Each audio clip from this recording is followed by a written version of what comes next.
Seenaa injifannoo Adwaa keessatti abbootni goototni tokkummaan fi gootummaan bahanii humna faashistii adii biyya weeraruu dhufe irrattis baandaa humnicha faana hiriiree karaa itti agarsiisaa ture irrattis injifannoo galmeessanii Itoophiyaa biyya seenaa keessatti gonkumaa hin koloneeffatamne nu dhaalchisaniiru. Baandaawwan biyyattii wayita waraanaa akkuma diinota biyyattii harka qabanii karaa itti agarsiisaa turan wayita biyyattiin cabashee irraa bayyaanattee qabeenya ishee misoomsuuf carraaqa jirtu kanattis faallaa misoomaa fi faayidaa biyyattii dhaabachuu itti uffaniiru. እንግዲህ ቀይ ባህር ዋናው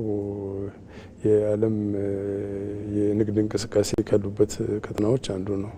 Galaanni diimaa hulaa daldalli addunyaa irratti raawwatamu keessaa tokko. Biyyi buufata galaanaa qabu daran fayyadamaa ta'a. Kan buufata galaanaa hin qabne ammoo hamma guddachuu qabuun hin guddatu qofa osoo hin taane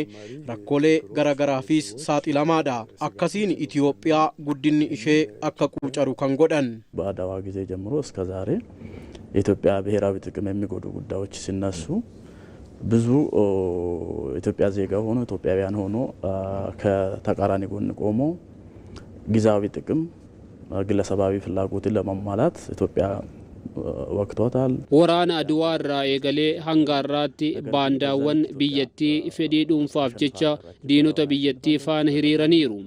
ኢትዮጵያ ወራናኒሩ ፋይዳ ኢሼ ዳብሲሰኒሩ ገሩ ኢትዮጵያን እንጅፈተምቴ ይነፍኒ አድዋ ኢረት እንጅፈቴርቲ ፌደ ዱንፋፍ ጀቻ ዲና ፋን ሂሪሩም ባንዳ ኢትዮጵያ እንጅፈኖ ኢሼ ራሂነምቢሱ ገሩ አሞ ሰበቡማ ባንዳ ኢትዮጵያን ጉለንታ ጉዲና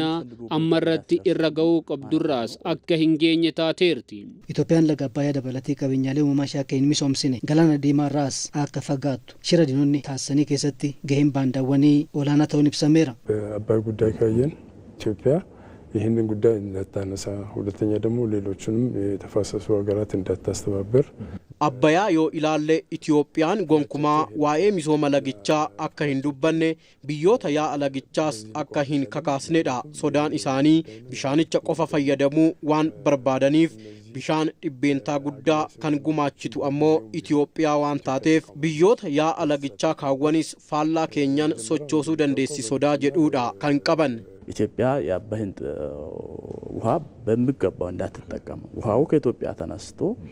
የሚፈሰው ነው 86% በላይ ኢትዮጵያ ኮንትሪቢዩት ያደረገች ኢትዮጵያን ቢሻን ለጋ አባያ ዲቤንታ 86 ኦሊ ቢየመድሲስቱ ቢሻንጭ ከራህ ከቀበሰ ተይንሌ አከይም ፈየደምን ይሮ ገረገራቲ ባንዳወን ፌደዱንፋፍ ዱርሰኪነን ቢታዋን ቱረኒፍ ቢየቲን ህዩማ ኬሳ ከቱርቱ ታቴርቲ ከራዱ ሞልፈካታ ዳኒ ቢየቲ ከረገላናስ ከንደብሲሰኒ ኢትዮጵያን ቢሻን ለማን ከና ዮ ፈየደምቴ ኒጉደቲ ሶዳ ጀዱን ሶቾ yoo guddatti guddina keenyaaf gaarii hin ta'u jedhanii yaadu sababa kanaan Itoophiyaan hanga guddachuu qabdurraa duubatti hafteerti. Itoophiyaan laga Abbayyaa akka hin misoomsine karaa galaana diimaas akka dhabdu diinonni yeroof milkaa'anis dhaloonni kun akkuma abbootaa fi dhaloota darbee jira diinaa cabsee laga Abbayyaas misoomsuu eegalleerra karaa galaanaas argachuuf fiixeerra geenyeerra.